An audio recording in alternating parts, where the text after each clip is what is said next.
Okay, how's it going, everybody? I hope you're all doing well. Okay, so in this episode, I want to try to say something about Herman Melville's 1851 masterpiece, Moby-Dick. And if you don't know, Moby-Dick is about Captain Ahab's revenge against the great sperm whale, Moby-Dick, who bit off Ahab's leg in an earlier encounter. So basically what Ahab sets out on is a treacherous sea voyage aboard the ship, the Pequod, along with the crew, which includes the narrator, Ishmael, to hunt down the great beast. Okay, so as usual, I don't want to get into all the details of the story. I just basically want to focus in on a couple of things. First of all, on the significance or the meaning of the whale in the story. And then I want to say a few things about the character Captain Ahab. Oh, and I should mention that there is a really amazing little book that I'm indebted to here in my view of things, and it's called All Shining Things by Hubert Dreyfuss and Sean Kelly. Okay, well, so Moby-Dick, that legendary great whale. So what's it all about? What does this whale represent? Well, he supports an indefinite range of meanings and interpretations, that's for sure, which is partly what makes the story so fantastic and so deep. But that said, let me try my hand at an interpretation. Okay, so let's start with the color of the whale, because of all things, it's the thing that appalled Ishmael the most about it. It struck an absolute terror in his soul. Okay, so what Moby-Dick is he's pure white. Albino white, in fact. Actually, its whiteness is clearly important in the story for Melville, as he devotes an entire chapter to it called The Whiteness of the Whale. But again, why is white significant? Well, I don't know. Maybe it has something to do with the fact that white isn't actually a color at all, right? What white is, therefore, is really an absence of something. It's a lack. It's an emptiness. There are no colors that you can blend together to produce it. Okay, but again, why is this important? Well, maybe it's the fact that because white is by its nature indefinite and a kind of absence, what it does is it gives us the intimation of a void, of ultimate nothingness. I mean, surely it's this kind of existential terror that set off a panic in Ishmael's soul when confronted by the bleak pallor whiteness of that great whale. In other words, Moby-Dick's colorlessness terrified Ishmael because it represented for him the possibility that behind death there lies a nothingness, a dumb blankness, to quote Melville. Now, here's the thing. It's not often that we get this sort of intimation of nothingness. And I think that's because we live mostly in a world painted over with color. And what colors do is they veil this fright that we feel. That's to say, what colors do is they conceal the world as it is in itself, the blankness of it all. But at the end of the day, the reality is that opposed to the redness of blood that is life, white is, well, it's a nullity. It's a death. Okay, but I think that the great whale suggests even more than this. He also represents things like inscrutability and incomprehensibility and indeterminacy. I mean, here's the interesting thing. Despite his great mass, Moby-Dick has no discernible substance. You don't discover anything. You don't strike gold, so to speak, the deeper you try to bore or penetrate into him. No, there's no hidden truth there. There's no ultimate meaning. There's no thing in itself beneath the whale's albino skin and its parts. As Melville says, dissect him how I may, I but go skin deep. Now, this seems so important, symbolically speaking. It's important because what it seems to suggest is that for Melville, there's no ultimate deep down meaning or purpose to the nature of being or reality. Nothing stands for something more. There is nothing deeper. Things just are. Or better yet, maybe, they are what they appear to be. That is their whole depth. Actually, I've read one commentator say that it's possible to see Melville's worldview as one that sort of predates all religions or metaphysical structures, in the sense that for him, there's no hidden purpose, there's no hidden God, there's no ultimate final truth to things. Okay, but here's the thing. For Melville, this doesn't seem to be a reason to despair. No, far from it. And that's because what this recognition does is it allows for us to fully appreciate the presence of things without wishing that they stood for more than they appear to be, or without looking for their hidden secret purpose. I mean, you might argue that to look for the metaphysical all the time, or the thing in itself in everything, is to close your eyes to what's right in front of you, right?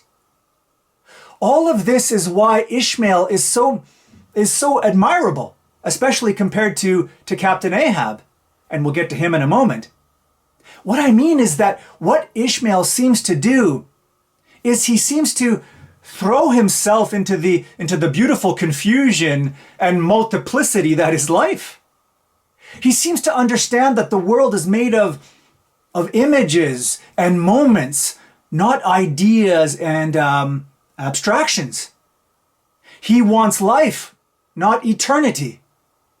He can find meaning and consolation and joy in the so-called surface of things.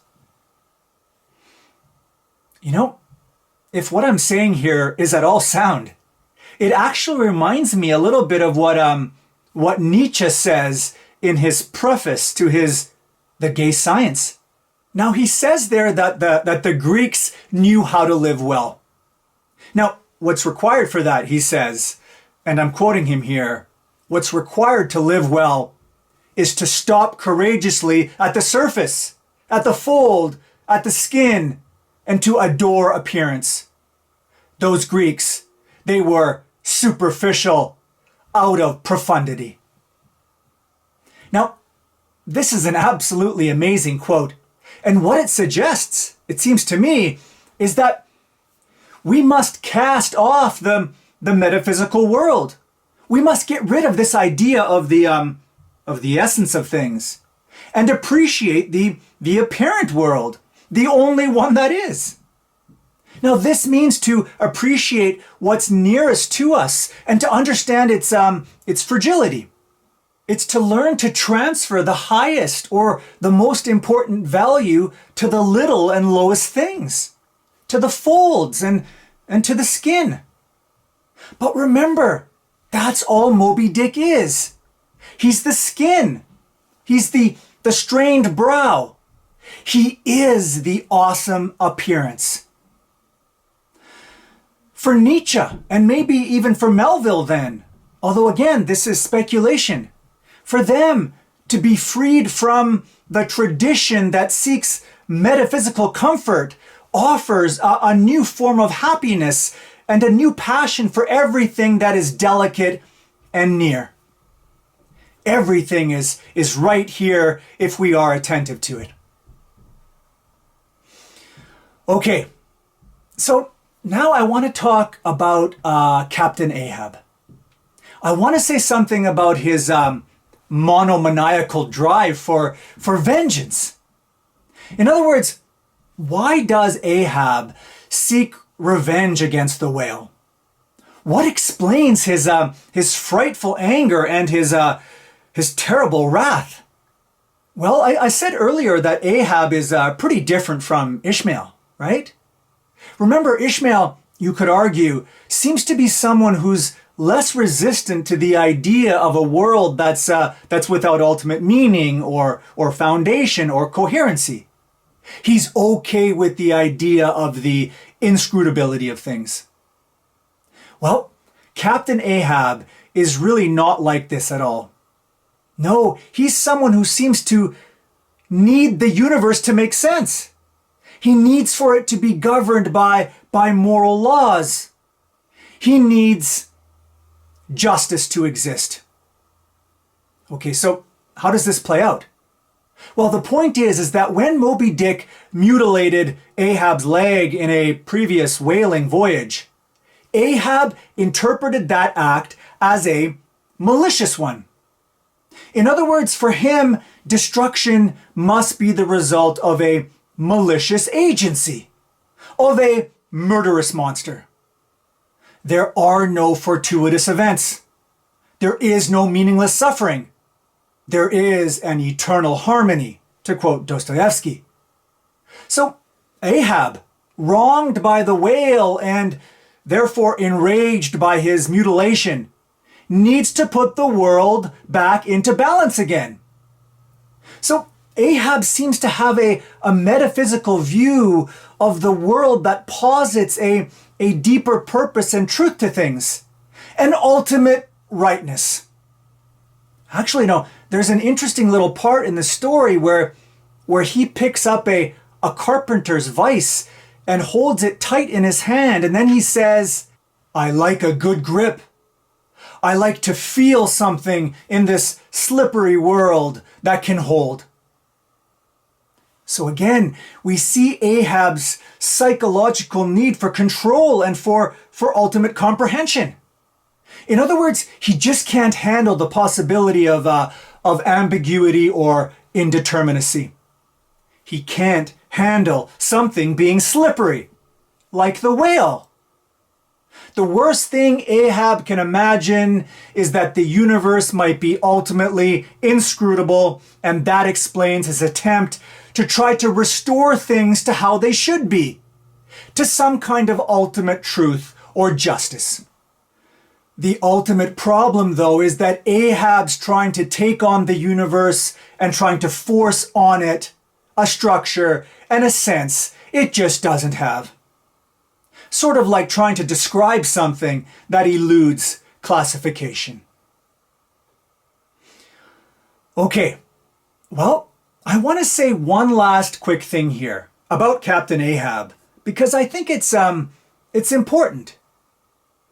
Okay, so, I mean, on the one hand, despite what I just said, there is something admirable about Ahab's pursuit of the whale, right? I mean, his determination against all odds is pretty impressive. And I think it's this determination that helps him to rally his crew in support of his cause. It forms a part of his ability to lead others and to sell a cause. In this sense, you could argue that Captain Ahab is a compelling figure and a compelling leader. But on the other hand, I think there's also something very questionable about someone like Ahab, someone who's full of self-confidence and moves forth assuredly into every action he takes.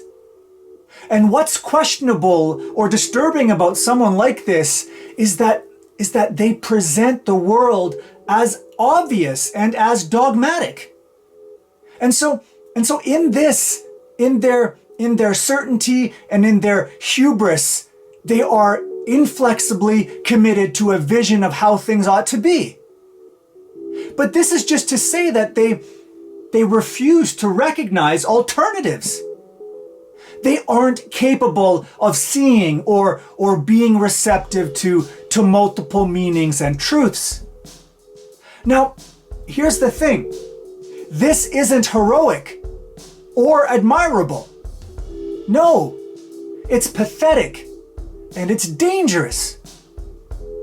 At the end of the day, the crew of the Pequod were made to believe that they were chasing a murderous monster. But all the while they were being led by one. Led to where dogmatism and fanaticism always ends up. In destruction and in death. Bye for now.